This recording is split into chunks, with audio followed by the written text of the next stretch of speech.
So here we are at the brand new, well, it's not brand new, but Charles E. Davis Aerospace Engineering Hall, and this has been built since I graduated. But it's this gigantic building.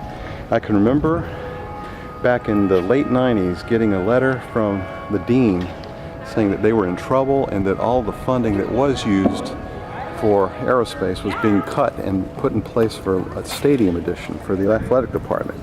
And so what you see here is the result. Somehow they were able to parlay enough funds together and build this brand new, spanking new building.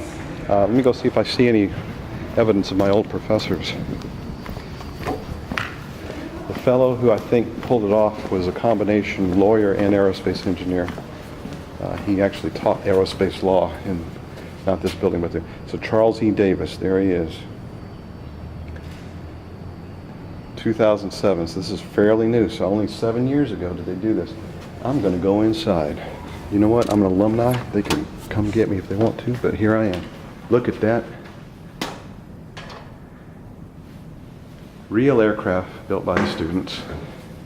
And here's a rocket, a little bit bigger than the one I have back in California. Beautiful. And of course it's air conditioned.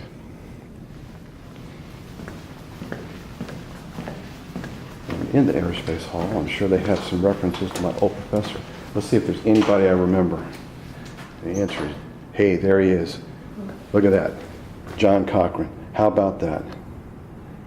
So Dr. Cochran, who was the lawyer, and there's Dr. Burkhalter, both of whom I had back in 1986 through 88, roughly. My senior year, of course, I had those guys. There's Ting. Hello, Ting. Yeah. So we're now in the aerospace building. We're going to actually go in.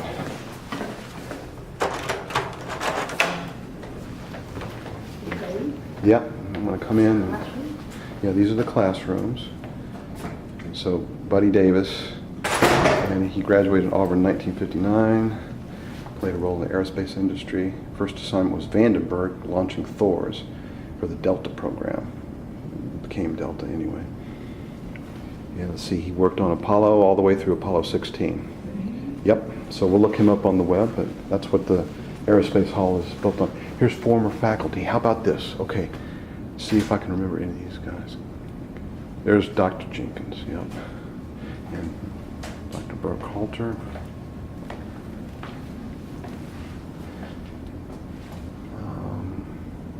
No. Hey, Seaside, this guy, he was the very last professor I had, Tim. He was the very last professor I had. And in fact, I say last professor, the very last exam that I took at Auburn before graduation was in Dr. Seaside, and they pronounced it Seaside for some reason.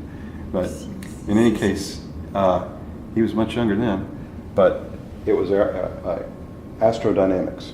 In my very last class, where I had to hand in a final exam, was in his class, and I scored 100 on it. Perfect score. This is probably one of the only perfect scores I ever had throughout my collegiate career. Now, these are people I remember, and I'm glad I'm getting this photograph here, because that's Dr. Williams, and he was professor for me in fluid dynamics back when I was still here.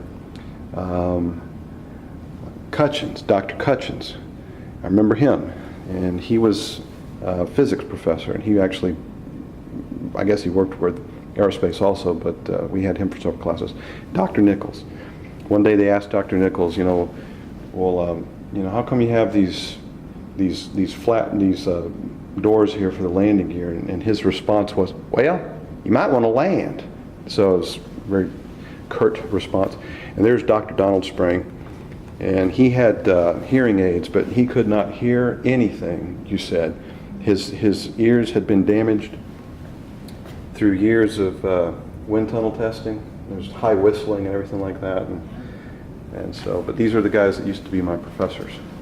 And as we go down the hallway here, you'll see they got a nice big poster of the Columbia.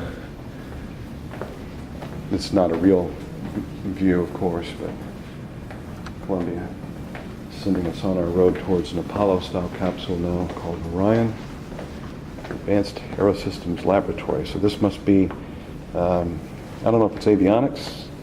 It looks like there's flammable materials and yeah, all kinds of things.